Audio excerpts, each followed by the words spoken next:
In this episode, I speak to Muriwai local Jeremy Jones. Jeremy's home was initially white stickered, then red stickered, despite him not feeling their home was under threat. And he was very involved in the creation of the Stickered Residents Group of more than 150 residents on WhatsApp. He talks about the intentions for this group and how it operated. Jeremy shares his strong feelings about being ordered out of his undamaged home. Had I not been with Ellie and the kids, I wouldn't have left. I would have stayed there and said, "Oh, well, that's great. You've done." It says aerial assessment on the red sticker notice. Show me that assessment. Show me what evidence you have that our house is under any threat at all. And I would have quite happily been arrested. Considering not complying with the demands from Auckland Council, being given 40 minutes to pack up his family home, not knowing if they would ever return. First of all, I wasn't sure whether our contents insurance would cover that, and so I just wanted to pack up everything, everything from lawnmowers to computers to furniture. And his anger about some of the decisions made and actions taken by the council. They didn't even acknowledge the questions and didn't answer any of them. In fact, they didn't have any answers at all. And the community got really cross. Jeremy finishes with advice to other communities and a heartfelt written message he wrote to the firefighters and the Muriwai community 7 weeks after the cyclone.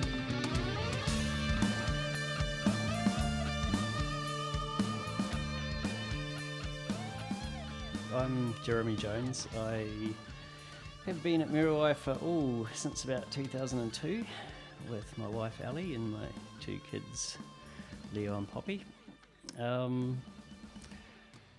They both went to Waimaku School and Kaipara College, so we're very much entrenched in the Muriwai life. I splash around in the water sometimes with a surfboard, but I wouldn't call myself a surfer. But my boy Leo's, right into it, and But we're very entrenched in the community here. So our house is on Motutara Road, and it's about 400 metres down from the top shop. It's on the forest side. We live down a right-of-way, so we're quite far from the road, and I think I did a bit of a measurement where the closest slip to our house was 196 metres. We never really felt that under threat. On the night, we didn't really realise what was happening, because there's a lot of wind, very noisy. We saw the warnings that came across on the phones, and the warnings said that everyone on the non-beach side, or on the Awaya Road side, I think it said, was advised to evacuate, because we weren't on that side, and we're down the right of way, so quite far from what I perceived as any kind of real threat. We didn't evacuate. And was that after some of the landslides had come down, you got that message? I don't think so. If they had, I don't know when the messages came, whether they came before the landslides or after, but we weren't aware of any landslides when we made the decision not to go. But even if we were, which we, of course, we were the next day, we decided to stay anyway. And, I don't think it was the wrong decision. We never felt under any threat where we were in our house. Because there was such a strange thing that, people were being told, like us as well, we were being told to evacuate. And we didn't feel under threat as well, but we also just thought, oh, well, if they're telling us to do it, we should do it, because we were nervous. Yeah. Well, I don't know if you remember the week before there was a cyclone called Cyclone Hail, and that saturated the ground a lot. I've always been a little bit aware of the possibility that there would be some slips, and I was aware of the slips that were on Domain Crescent in the 1968, was it, sometime around then. So I was aware that the land could possibly slip, but nowhere near as much as as it did. So we weren't worried on our side. We were really worried for Mike and Cara and their family across the road, because they've got a girl who would have been very hard to move, and they decided to stay there, and we texted them and called them and asked them to come over to our place, but they didn't want to do that. That was their choice. So, did you do anything different to prepare? I mean, we are used to storms here and losing power and that kind of thing.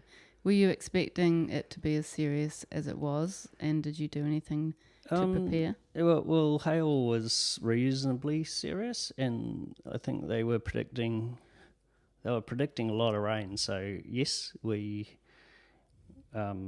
looked at the forecast and looked at the maps and saw that there was a big cyclone coming, and it looked as big as hail or bigger. So I think we filled up water canisters, and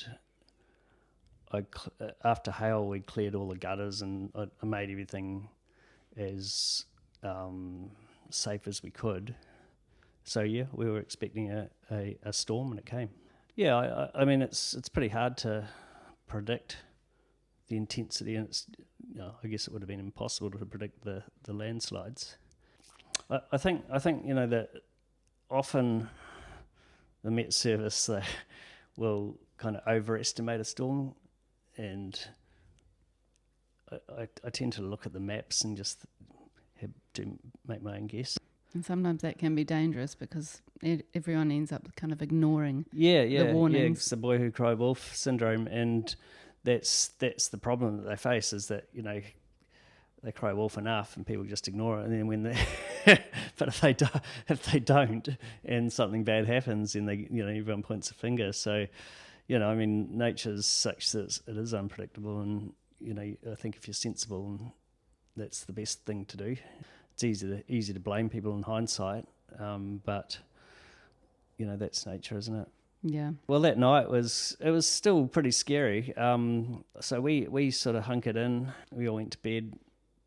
I charged up all our phones and stuff, and I charged up a couple of power banks as well, because I thought the power would go out, as it often does. But that night it was a big storm, and so we kind of stayed awake, and we were texting Mike and Cara and got the alerts, of course. So we were awake and went sort of stayed through the night. Didn't sleep much. Did sleep a little bit. Not sure what time it was when the slip up near the top shop occurred, but we went out there. It must have been after that, and we saw the fire truck coming down, and I was out there with a torch and an umbrella, and the wind was howling and the rain was just smashing down. The guy in the fire truck, I don't know who it was, but it was someone I haven't seen before. They stopped, and I said, if we evacuated now, will we be able to get out? Because we'd heard the stories about the surf club, and I thought, well, it's probably better if we just stay where we are, because we were sort of umming and ahhing, maybe we should go. And he looked scared. He was like, he said, I don't know, I don't know if we'll be able to get the truck out. And that made me think, well, if they're worried about getting the truck out, I'm not going to try and risk with the family trying to get out. He said, well, you can't go up that way, and I didn't want to go down in case we got stuck. So it made me, it cemented our decision to stay where we were. But seeing him and how scared he was, and how it made me realise how serious it was. So that's when I don't think we slept after that, and that's when we sort of really insistent that Mike and Cara come over to our place. But they still didn't. So I think lots of other people evacuated, and in fact I know they did. So lots of people, even though they weren't told to, but lots of people evacuated anyway. And I think lots of people on Motutara Road left Muriwai for the storm anyway. So that was that night, and then the next day got up quite early, about 5 a.m. as soon as it got light, and I saw Mike walking around, and I realised, how serious it was, and the slips. Like I didn't realise, because although we could hear this big noise, we weren't sure if it was wind, and we could hear cracking and things like that. We were thinking, is that trees? We didn't realise it was houses. And once I walked up to the top shop about as far as I could go, I think there was a police car stopping people from going right up to the face of the slip, but not that I wanted to anyway, but there was a police car stopping people from getting any further up towards the top shop, probably about 200 metres from the top shop. And then there was I walked down the street and saw the massive slips, and there was a lot of clay and debris on the road. Saw houses that had been, smashed into by the dirt, and took lots of photos. Yeah, just kind of wandered around like you see people wandering around in apocalyptic movies in the aftermath. There was surprisingly few people. I would have sort of only seen 5 people. So that was the immediate aftermath. A few people from up the road who'd stayed. Ellie was still inside sleeping, and the kids.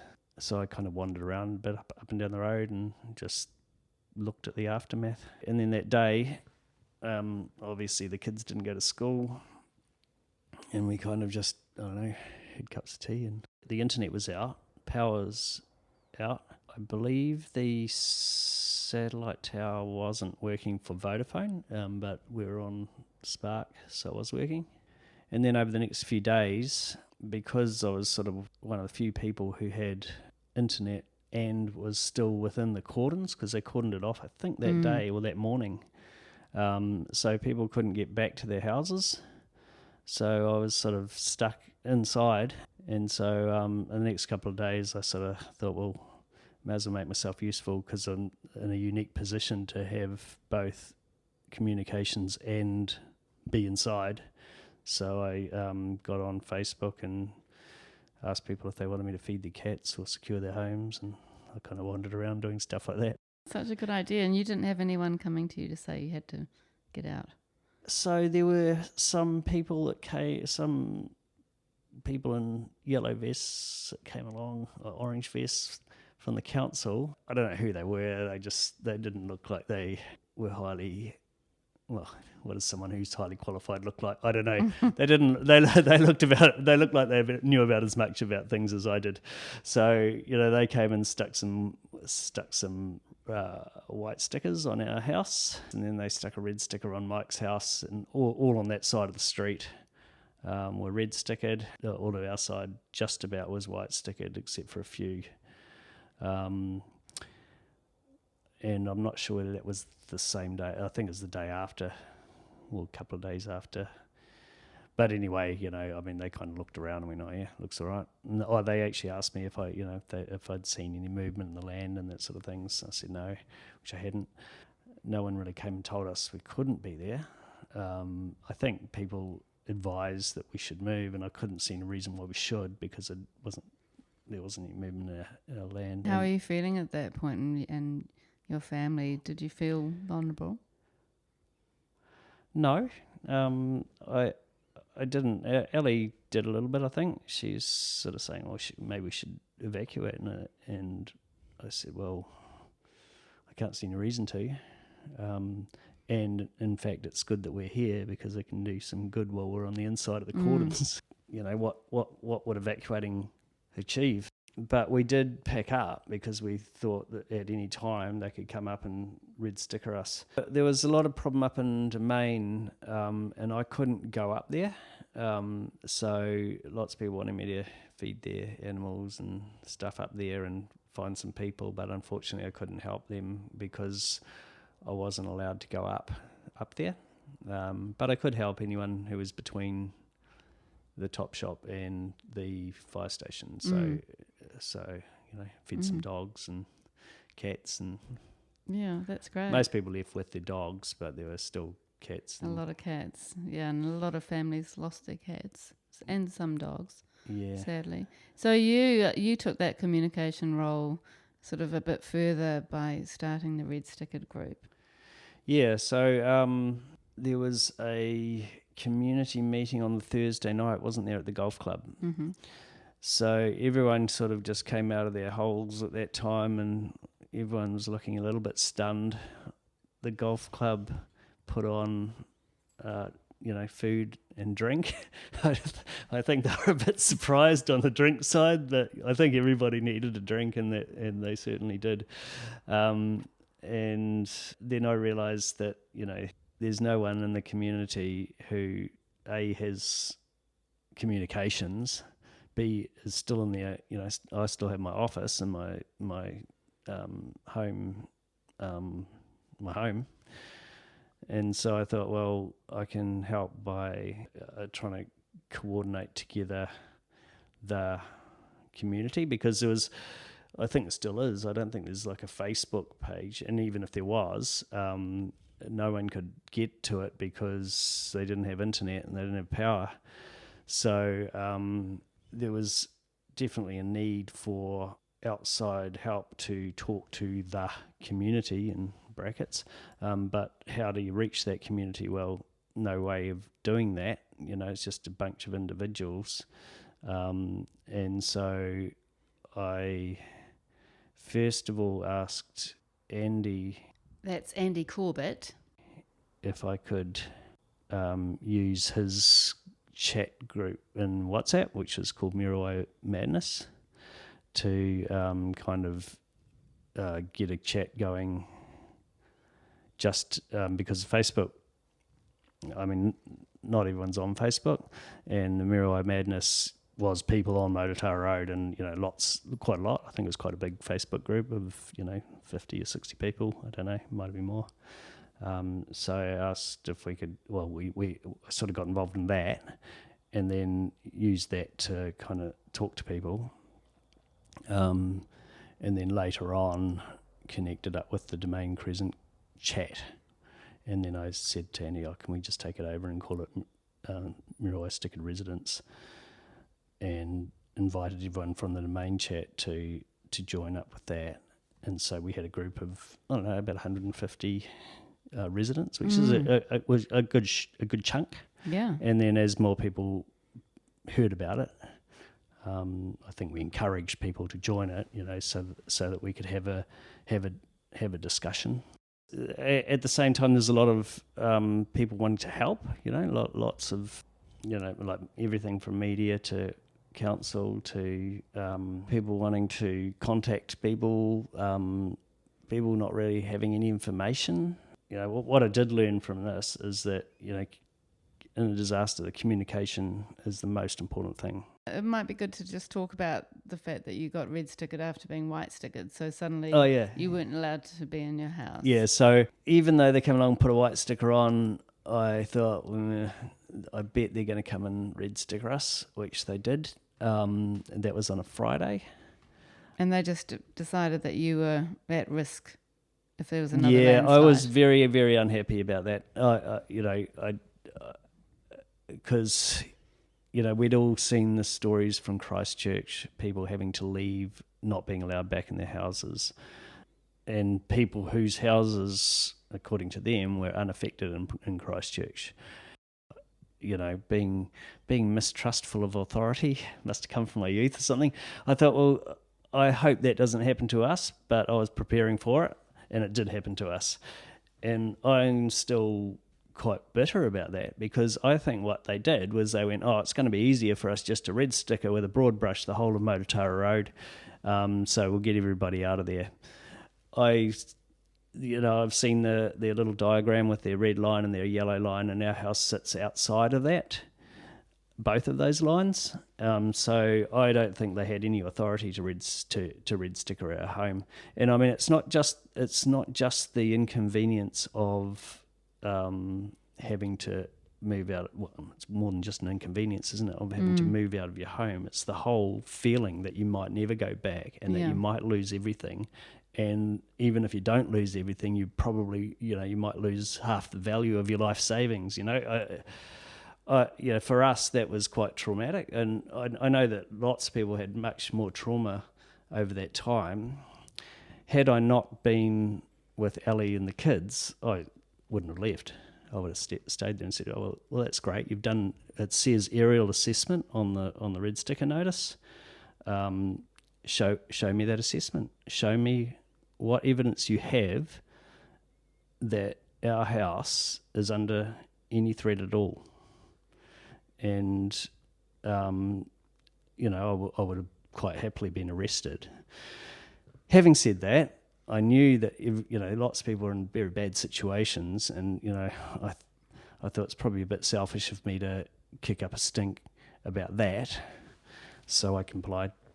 It was really disturbing for the kids though, because they went to school relatively normal. They didn't tell the kids at school because they didn't want them to worry all day. When Ellie came back with the kids, they wouldn't let her in because the whole street's been red stickered, and that's quite traumatic for her. So I think she did manage to get back in, but then we were given 40 minutes to pack up and get all our stuff out.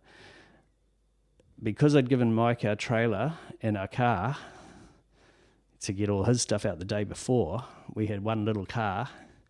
But luckily, I got in touch with Mike that day when I realised that because they came at about 9:30 in the morning, said, "Sorry, mate, you're red stickered." And the guy that was delivering the stickers was just a guy, he didn't know anything. And I said, "Well, who do I call?"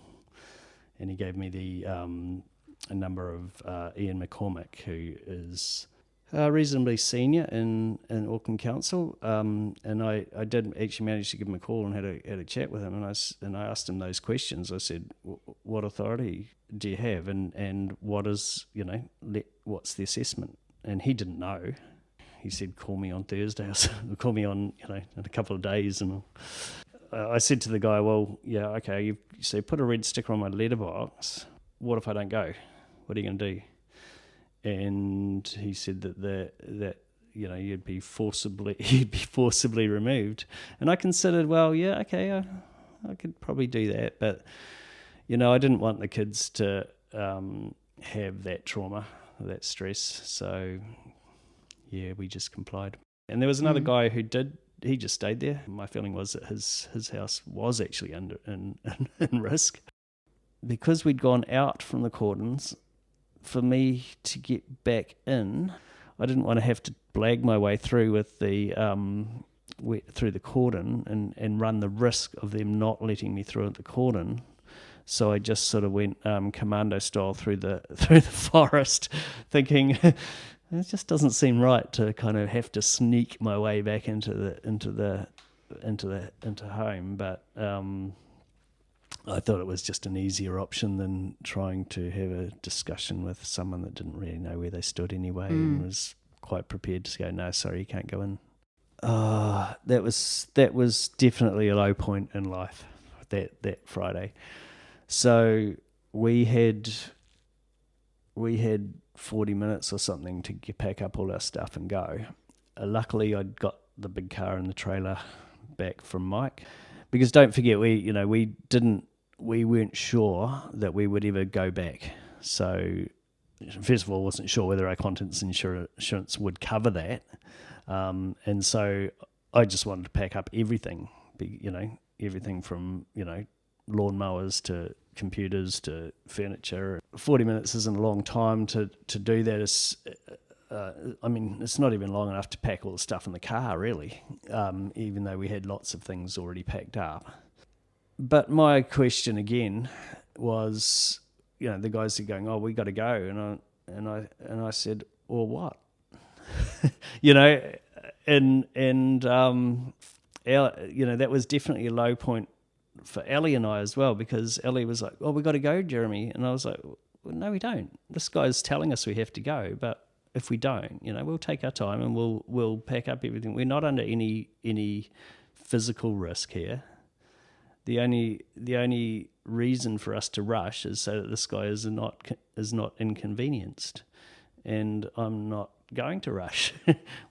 So I got that guy tying on the surfboards onto the top of the car, and I don't think this guy ever tied a knot in his life. It took him about, from the time he said that our 40 minutes was up, I said, "Oh, can you just help us with this?" I reckon it took him another 45 minutes to tie on those surfboards. And even then he didn't do a very good job. But in that 45 minutes we packed up probably everything else that would fit in the cars. So, we just packed as much as we possibly could, chucked it all in. But it was stressful because Ellie was, panicking that we had to rush, and I was too. I was rushed, and we were tired, and we didn't know whether we were going to turn left or right. We knew we were turning right because we couldn't get up the hill, but we didn't. Once we got down out of the cordon, we thought, well, what do we do now? Did you have a plan for where you were going to stay? Well, we didn't really. Well, yes and no. I figured that we could. We're lucky enough that my mum lives in Riverhead, and she lives in a big house where she had a big empty garage, and but the first thing we did was, after packing up, we went up to Maukatia and we sat there.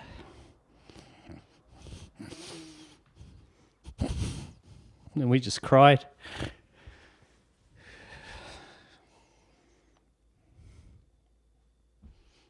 Because it was just so traumatic, just the idea that we might never go home. And we were lucky.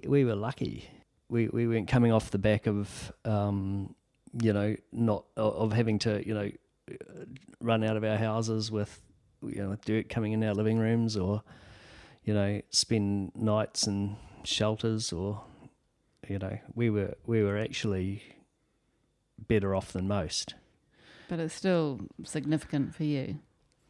Yeah. Well, it was just like, for me, it was the emotional trauma for our family, and that was, and once that trauma of packing up and making decisions about what to take and what not to take,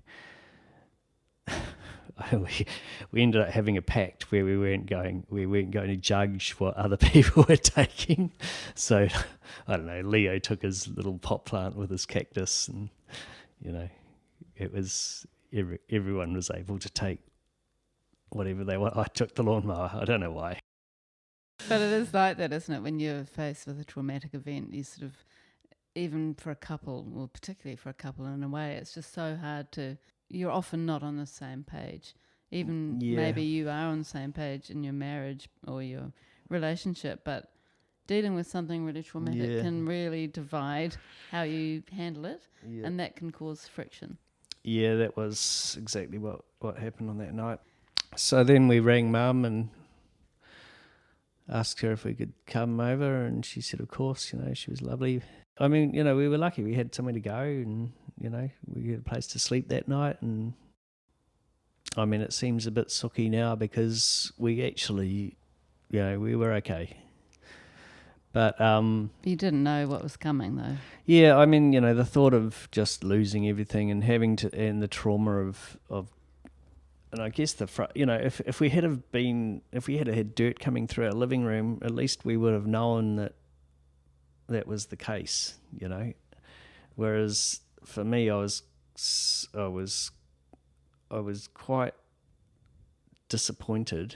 I won't say it was unexpected, but I was very disappointed that an aerial assessment was made which told us that we had to leave our house with the possibility of never coming back.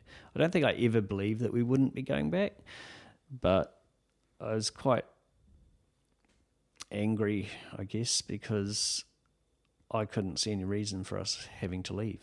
To this day, there's never that aerial assessment, the details of that have never been released. And I don't think, I think they, sure, they might have done an aerial assessment, but they might have just said, let's just kick everyone out of Motutara Road to make, because it's unsafe. And that's if you're doing it to 100 homes, well, you're doing it to 100 homes, it seems. But imagine if someone just came and told one home, you have to go because it's unsafe. There would be a necessity to justify that.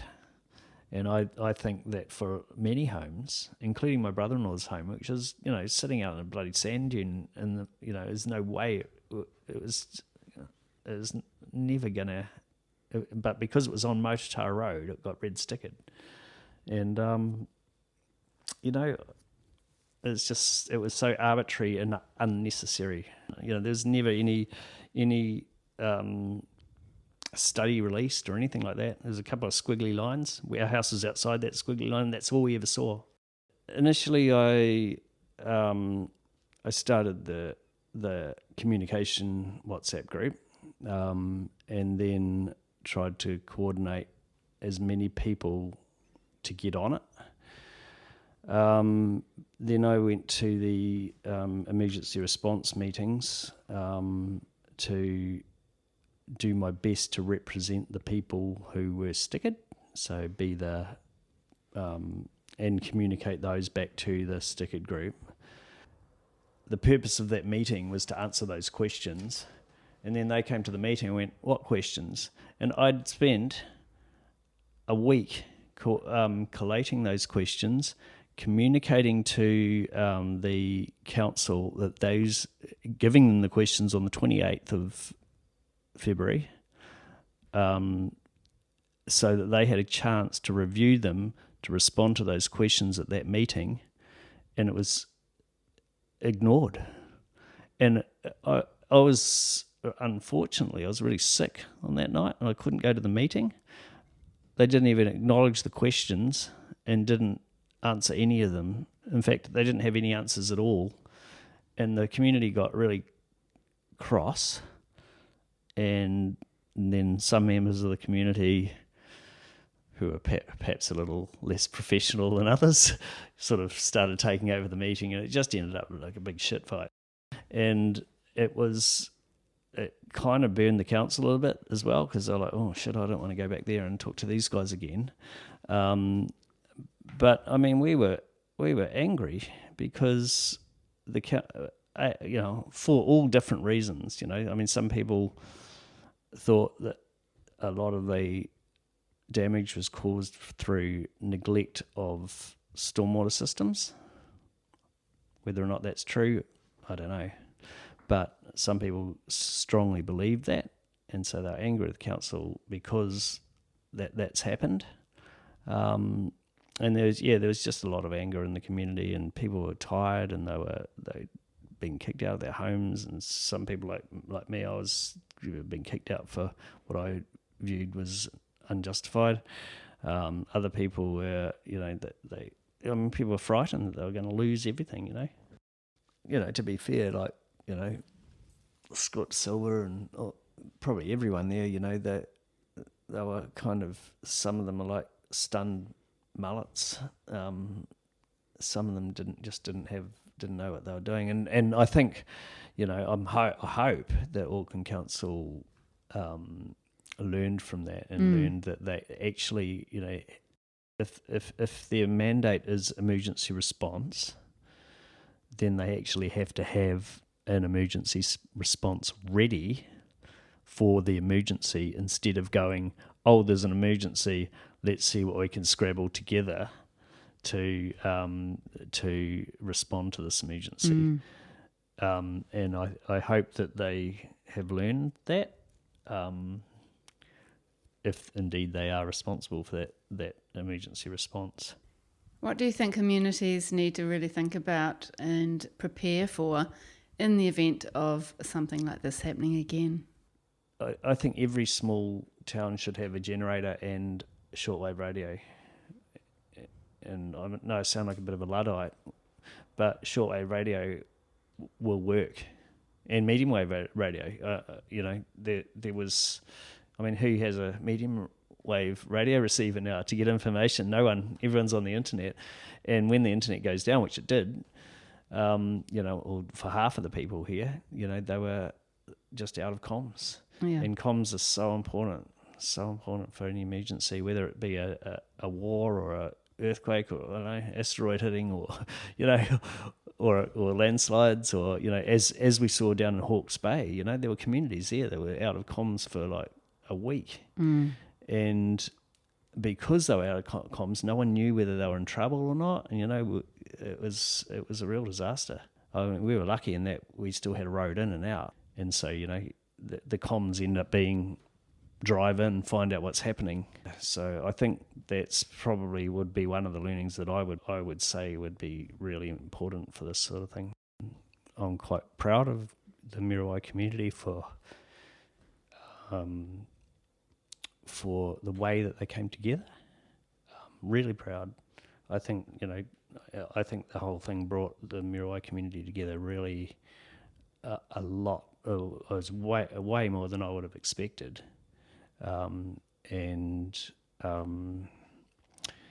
The response down at the surf club and the response of the people of the wider community outside of Muriwai, people of Auckland, New Zealand. There was a lot of help, a lot of people wanting to help. There were various sort of groups that kind of worked together and that had people in there who were really proactive and really committed, and like yourself, and made things happen and made people in the community feel a little bit more secure and, with something to lean on, really. And I think we just have people in this community who can do that kind of work. Yeah. And I think we did that really, really well. It was pretty amazing. Yeah, it was really encouraging to see the whole community come together and help each other and help those that needed help. Yeah.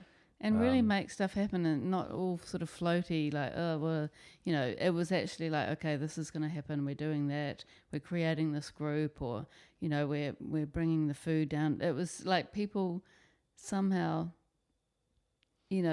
slotted into their different roles. And yeah, a lot of people did a lot of work. Yeah. It was really nice to see, people doing, all sorts of, like I was reviewing some of the things today, and there's just so much that you forget. After staying at your mum's house, you ended up back in Muriwai before you could get back to your own home. We went up to Edwin Mitchelson Road and stayed up at Ruth's place, and it was like a refugee camp. There were, the population of Edwin Mitchelson Road doubled. There were cars everywhere, and it was a really nice feeling of this community and like people just generous. Do you look at weather events in Aotearoa differently now? Oh, for sure, yeah. So I think I have a better understanding of our vulnerability, and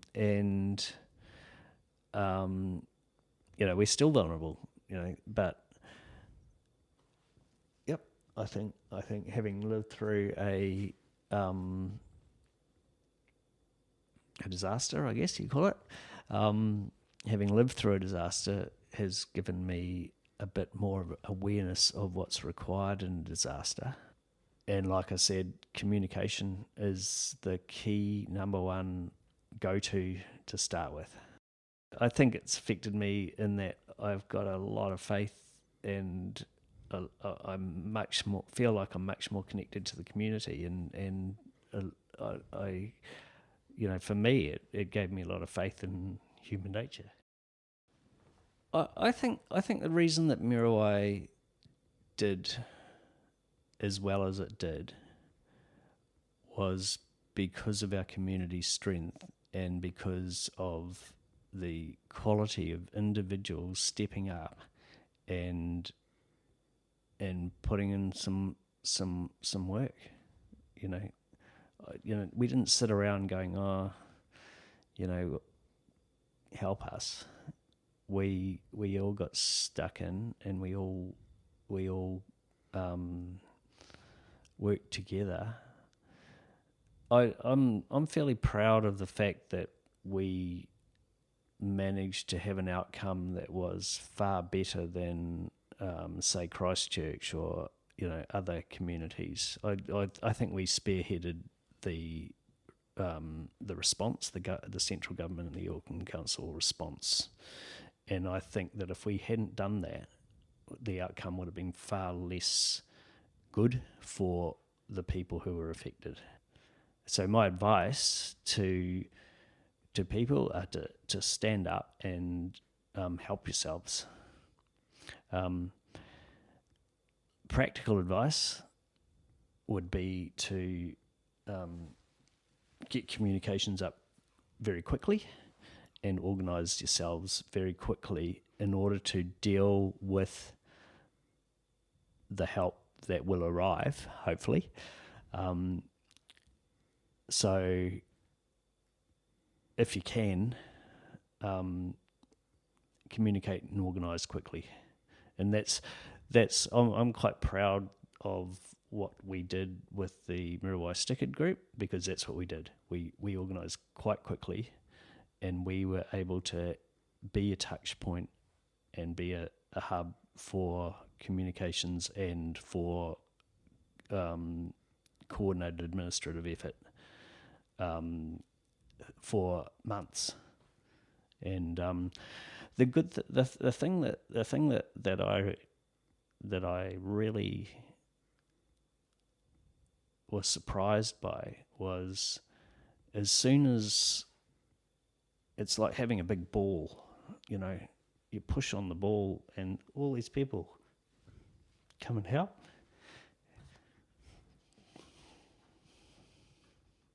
Yeah, it was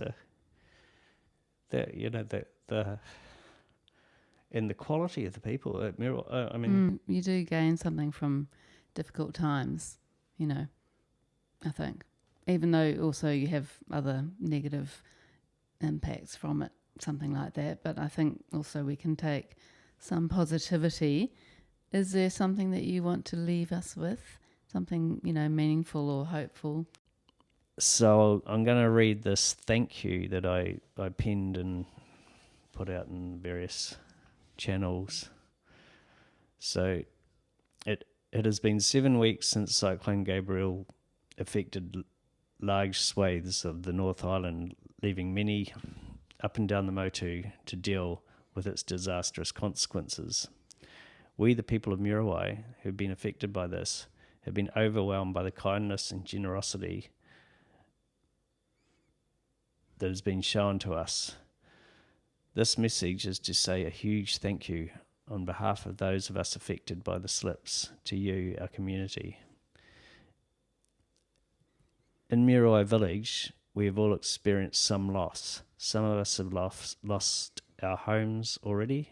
For others, our homes appear to be under imminent or future threat. For others, there is still much anxiety and post-trauma. For many of us, we have lost our people, our security, our future, our homes, our cars, our routine, our neighbours. Many of us have had to leave Muriwai and have felt that distance deeply at this time. We are physically and emotionally tired. Our children just want to go home.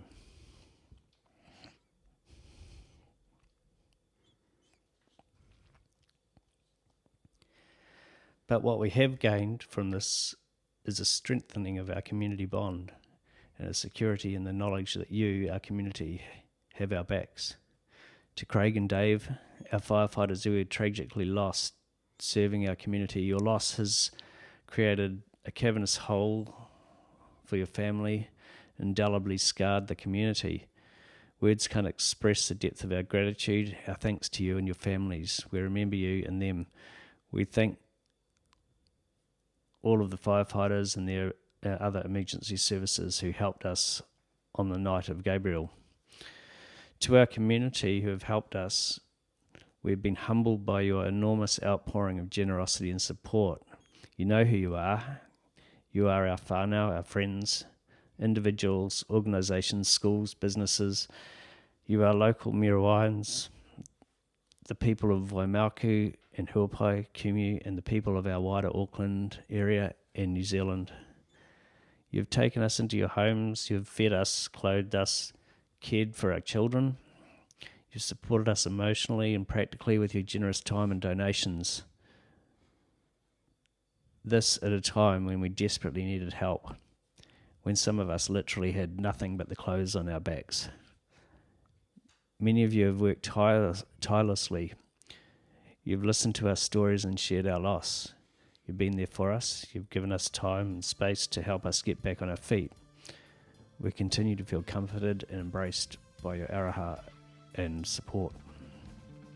I'm proud to be part of this community who have given so freely and generously. To all of you, all of us, we owe a huge debt of gratitude. We respectfully acknowledge and thank you from our hearts.